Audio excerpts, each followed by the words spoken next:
A humanidade está à beira da destruição, mas ninguém parece se importar.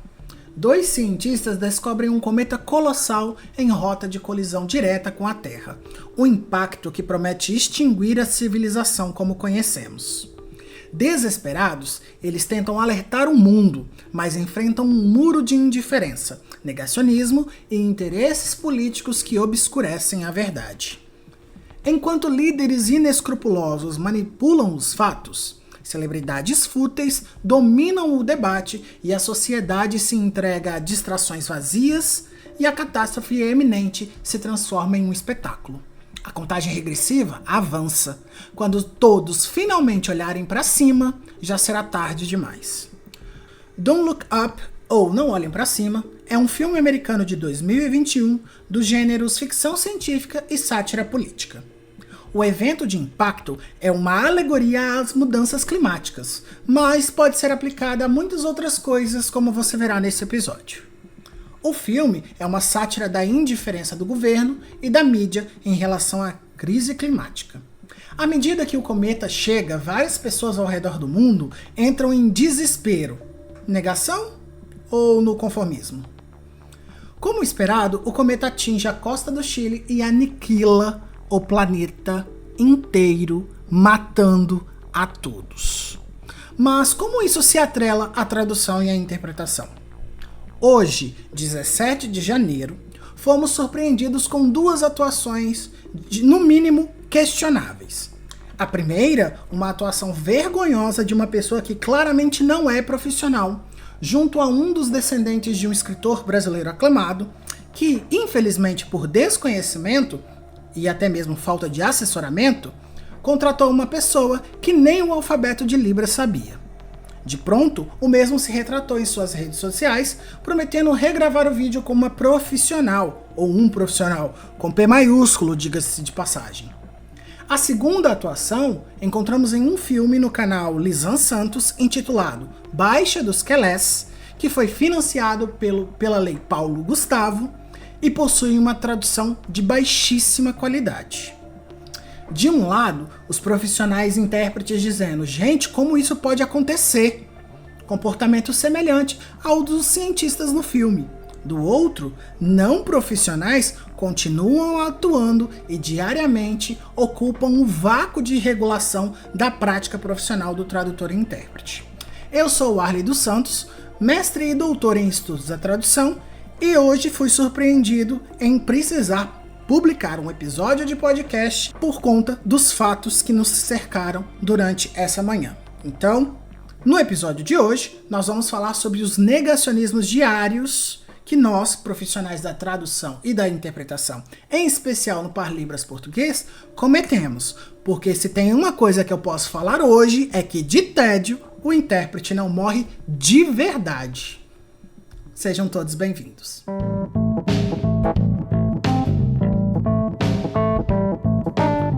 O negacionismo é um fenômeno que se manifesta na rejeição sistemática dos fatos, evidências científicas ou em consensos estabelecidos por especialistas.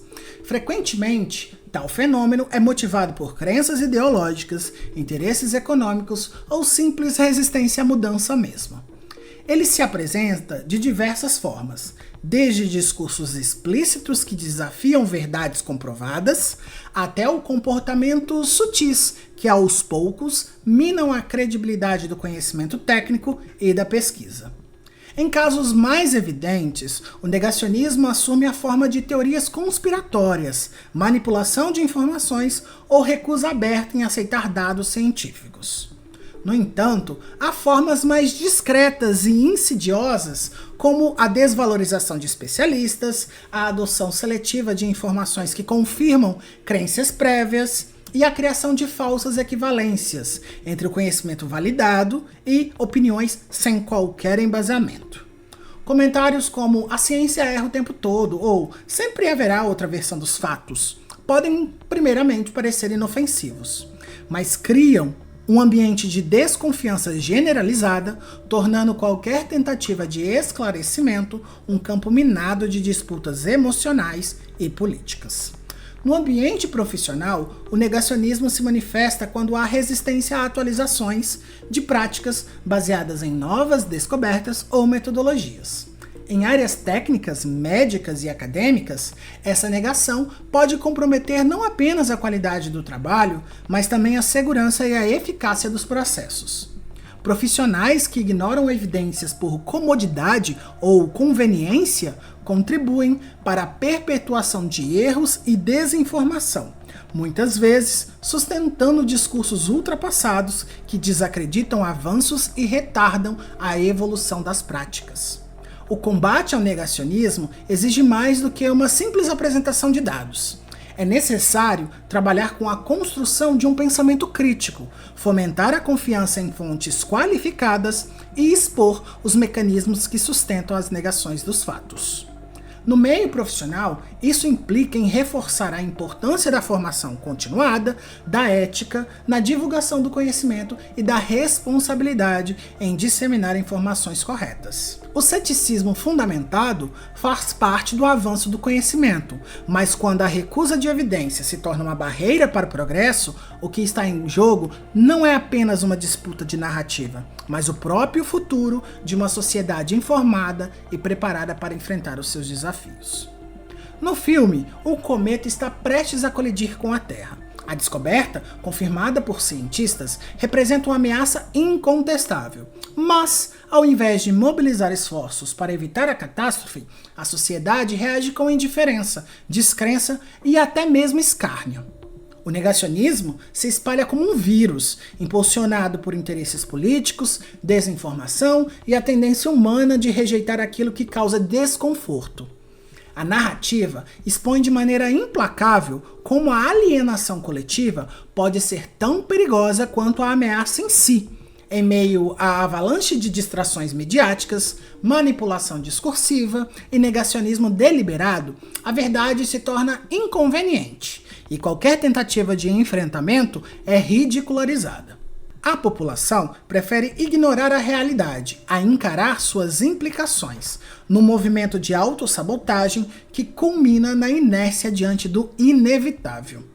Esse mesmo fenômeno se reflete no campo da tradução e da interpretação, em especial do Parlibras português, a qual estamos tratando no episódio de hoje, onde a negação dos problemas estruturais da profissão se tornou um padrão recorrente. A precarização do trabalho, a ausência de regulamentação específica e a necessidade urgente de qualificação contínua são desafios que afetam diretamente a qualidade do serviço prestado e da dignidade dos profissionais.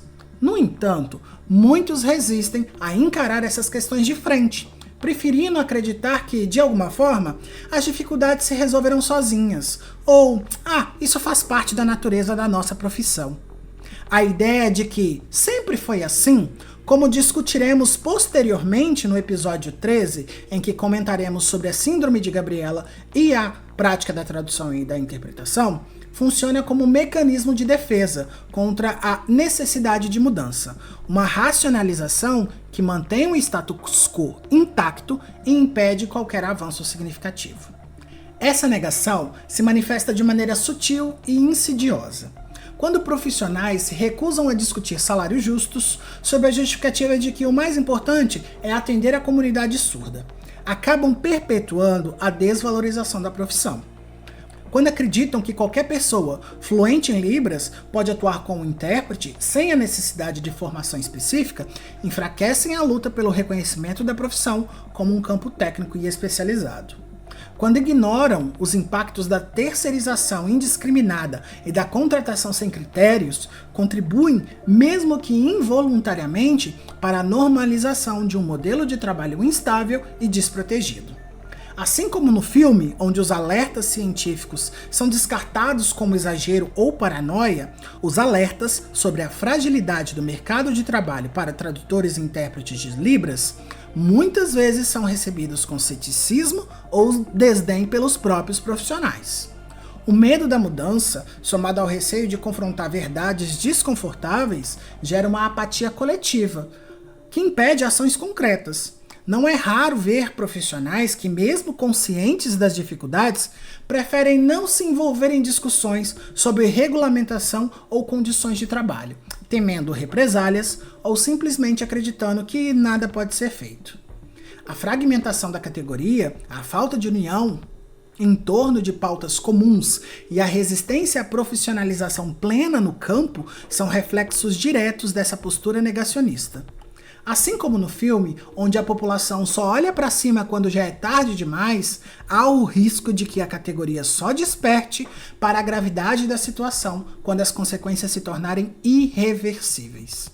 No entanto, ignorar os problemas não os faz desaparecer, apenas os torna mais difíceis de ver. A negação da realidade não protege ninguém, pelo contrário, prolonga e agrava as dificuldades, tornando a profissão cada vez mais vulnerável. Assim como na narrativa do filme, onde o cometa não pode ser detido por discursos ilusórios ou campanhas de distração, os desafios da profissão exigem um enfrentamento real. Quantas vezes eu já não falei em grupos de WhatsApp? Existe uma permissibilidade da nossa parte, dos tradutores e intérpretes, muito grande. A única forma de garantir um futuro mais sólido para a tradução e a interpretação é reconhecer as ameaças, encarar as fragilidades da profissão com maturidade e construir estratégias coletivas para transformar o cenário. Caso contrário, a inação de hoje será a ruína de amanhã. No filme, os políticos e a mídia constroem narrativas que suavizam ou distorcem a gravidade da situação. O cometa, em vez de ser tratado como uma ameaça incontestável, é reconfigurado como um fenômeno gerenciável e até mesmo uma oportunidade econômica. As grandes corporações prometem extrair riquezas de sua superfície, enquanto os líderes políticos apostam na manipulação discursiva para manter a população sob controle. O desespero da ciência é silenciado por slogans otimistas, promessas vazias e uma crença cega de que o mercado e a tecnologia resolverão tudo. Esse mesmo mecanismo de distorção ocorre na profissão de tradutores e intérpretes, onde a romantização da atividade impede avanços concretos. O discurso de que a interpretação de Libras é uma vocação ou um chamado, em vez de uma profissão técnica, desvia a atenção das condições de trabalho e da necessidade de regulamentação. Ao invés de se debater salários dignos, direitos trabalhistas e exigências mínimas de formação, a categoria se vê presa por falas emocionais como o amor pela comunidade surda, a nobreza do serviço. Esse tipo de narrativa não apenas desvaloriza o trabalho do intérprete, mas também dá margem para que qualquer um, como nós observamos nas duas situações citadas na introdução do episódio, se autoproclame profissional, sem passar pelo devido processo de qualificação. O discurso do livre mercado se insere nesse contexto, como um argumento conveniente para a manutenção do caos. A ideia de que o mercado se autorregula é amplamente disseminada entre aqueles que se recusam a reconhecer os danos causados pela falta de regulamentação e fiscalização da boa prática profissional. A crença de que a concorrência por si só garantirá qualidade e justiça para os profissionais apenas fortalece o cenário de exploração, pois permite que empresas e contratantes se aproveitem da ausência de regras claras para reduzir custos e maximizar lucros. Afinal, se qualquer pessoa pode atuar como tradutor e intérprete, sem precisar comprovar competência técnica, os preços do serviço caem e a qualidade despenca, e a profissão se torna um campo onde a precarização é a norma. Ao mesmo tempo, há uma contradição evidente dentro da própria categoria. Muitos profissionais são verdadeiros leões em grupos de WhatsApp, onde criticam, denunciam, inflamam debates sobre as injustiças do mercado. No entanto, quando chega o momento de agir concretamente, como participando de associações, pressionando órgãos reguladores, denunciando contratações irregulares ou até mesmo se recusando a aceitar condições abusivas de trabalho, a postura muda para a passividade. O medo de represálias, a descrença na força coletiva e a zona de conforto individual fazem com que a indignação fique restrita apenas às redes sociais, sem impacto direto no mundo real.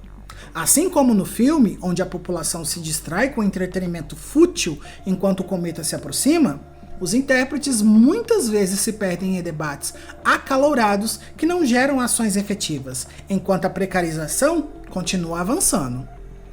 Essa falta de mobilização permite que os problemas estruturais se agravem. Se a categoria não se une para exigir reconhecimento, são outros agentes, como empresas, políticos ou contratantes externos, que definirão os rumos da nossa profissão, quase sempre em benefício próprio. A crença de que o reconhecimento vem naturalmente, como se bastasse o tempo e a dedicação para que a profissão conquistasse seu devido lugar, é um pensamento ingênuo e perigoso. Nenhuma categoria profissional conquistou respeito e direitos sem luta, sem organização e sem estratégias concretas. A valorização não surge por inércia, ela precisa ser construída, sustentada e defendida continuamente. O filme escancara o absurdo de confiar cegamente na promessa de que aqueles no poder resolverão a crise sem necessidade de mudanças estruturais.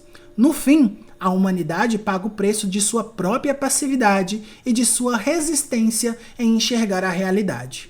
O mesmo risco ronda a profissão do tradutor e intérprete de Libras. Enquanto prevalecer a ilusão de que discursos emotivos ou o livre mercado serão suficientes para garantir estabilidade e respeito à categoria, o ciclo de exploração se perpetuará. O tempo para agir está se esgotando. Resta saber se os profissionais escolherão olhar para cima e encarar a verdade ou continuar fingindo que tudo se resolverá sozinho. Em Não Olhe para Cima, mesmo quando o cometa se torna visível no céu, muitas pessoas ainda insistem em negar sua existência ou minimizar sua gravidade. O que antes era apenas um alerta distante e hipotético se transforma em uma ameaça concreta, mas a inércia persiste. A recusa em agir, mesmo diante de provas incontestáveis, não se dá apenas por ignorância, mas por uma combinação de comodismo, medo e manipulação discursiva. O que aconteceu com esses dois profissionais do dia de hoje? A resposta? Nada. No campo da tradução e da interpretação, esse fenômeno se manifesta quando os profissionais têm acesso a informações concretas sobre os desafios da profissão, com necessidade de atualização constante, o impacto da tecnologia e a importância da organização coletiva, mas continuam sem tomar medidas efetivas para enfrentar esses problemas. Os sinais da precarização estão por toda parte.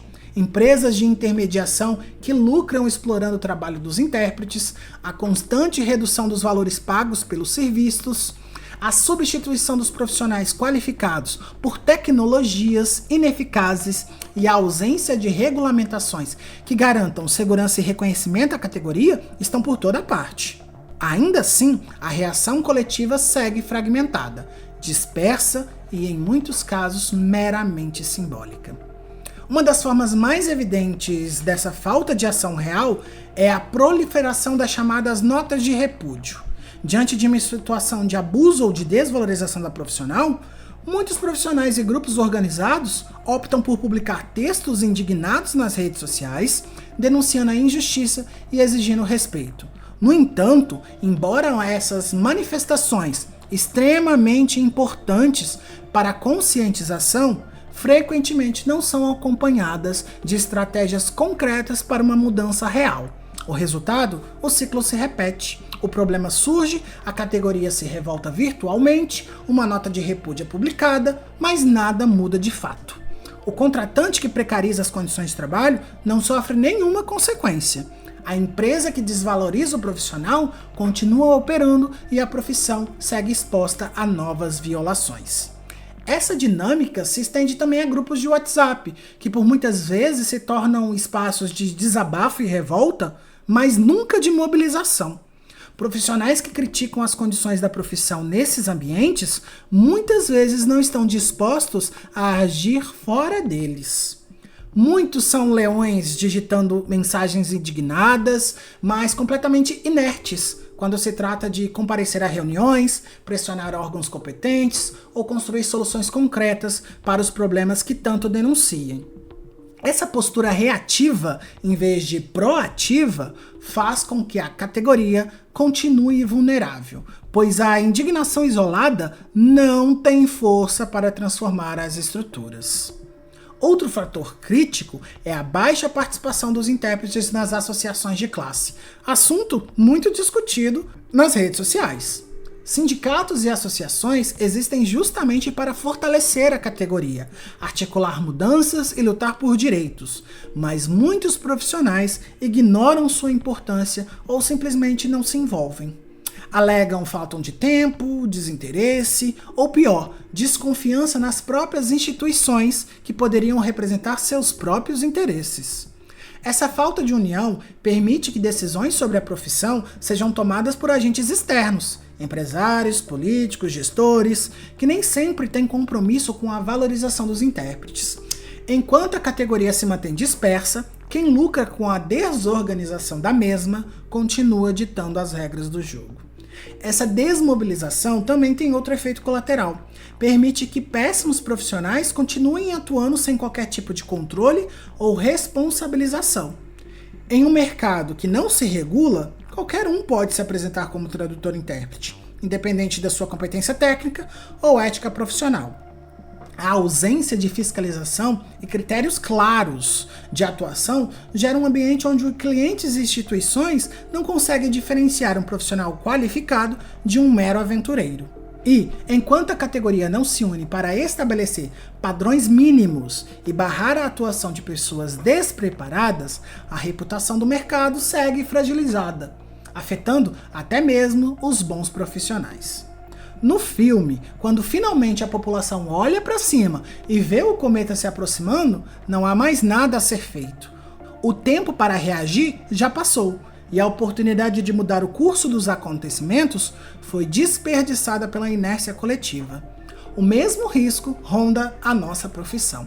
Se as evidências da precarização continuarem a serem ignoradas, se a ação concreta continuar sendo substituída por indignações vazias, se a categoria não se organizar para exigir mudanças reais, se a gente não parar com essa fábrica de notas de repúdio sem atividades ou ideias concretas, o cenário tende a piorar ainda mais. A pergunta que fica é: será que os intérpretes continuarão esperando até que o impacto seja inevitável? Ou finalmente decidirão agir antes que seja tarde demais? A inércia dos profissionais para com a sua própria profissão, assim como a do filme em relação ao cometa, não é apenas um problema de ignorância, mas de recusa ativa de enxergar a realidade. Essa comparação evidencia que, sem uma mudança de postura, seja no reconhecimento da precarização, na valorização da formação contínua ou na luta por melhores condições de trabalho, os intérpretes podem acabar enfrentando um colapso profissional semelhante ao que ocorre no filme. Um desastre que poderia ter sido evitado caso houvesse um enfrentamento realista dos fatos. A palavra de ordem é chega, abre aspas. Chega de passar pano para quem tem privilégio de acesso a informações sobre tudo. Fazem errado pela enésima vez, para depois dizer que não sabia ou que não conhecia. A comunidade surda já está farta de tanta falta de empatia dos fazedores de cultura locais, tanto a nível estadual quanto a nível nacional. Acham caro pagar intérprete de Libras e ainda não oportunizam intérpretes surdos em seus eventos. Pagar cachê caríssimo para artista de fora e famoso mundialmente parece ser mais barato que contratar profissionais da comunidade surda. Entra ano e sai ano e esse tipo de postura sempre se repete. Basta, não tem desculpa. Fecha aspas. Veríssimo 2024, Grupo TILSP, Brasil Geral. Agora fica a reflexão. O que faremos nós? Voltamos a qualquer momento com outras reflexões sobre esse nosso pequeno mundo da tradução e da interpretação. Ao final de contas, como vimos hoje, de tédio, o intérprete não morre.